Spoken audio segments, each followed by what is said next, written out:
Welcome to Subramani. This query is from one Babu Arunachalam. I don't know where he is from, but he has asked this query. This query is from one of my customers and my reply to him. I want to run it by you and check whether I am right. The client has asked him a question. I understand ETFs are more efficient than large cap funds since the entry load is lesser and the performance is similar. What is your view? To which Mr. Babu Arunachalam has said, yes, I agree with you. That is why in the mutual fund space we are working with index funds. Index fund falls in between ETF and active fund strategies. 1 minute, let's clarify. There is no entry loads anyway in any mutual fund today, right? There could be an exit load within 1 year, but there is no entry load, whether it is an ETF or an index fund or an actively managed fund. From the angle of review and rebalancing, tracking ETF in the portfolio report would be a challenge. When an MFD says this, it means he will not get data about what has happened on whatever software he is using, because this is a transaction independent of the fund house. So the fund house does not give any data relating to that. An ETF is not a mutual fund and hence treated as a stock. You need to have it in your demat account.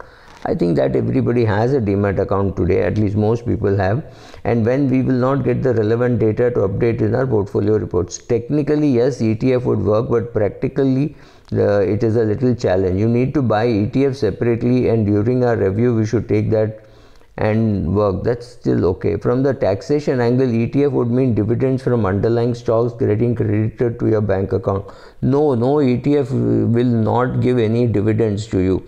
You will hold the ETF, and holding an ETF would be somewhat like the stock option, like the growth option in a fund. There is nothing coming to you. When you want money, you will need to sell it. That's all. The dividends would get reinvested, I guess, in the same proportion as the index. So if 100 rupees dividend is what the ETF gets, it will buy shares worth, it will buy index worth rupees 100, right? It will not buy the specific company from which. If it's got dividend from Hindustan Unilever, it doesn't mean it will buy Hindustan Unilever with that. He will go and just buy the whole index. So that is what will happen to your bank account mapped and the relevant demat account. No, that's not true. There is no cumulative option. Of course, there is the cumulative option, which means you don't have to, you have to pay tax on this dividend. This is wrong. ETF will function more like a growth option. Thank you, Babu.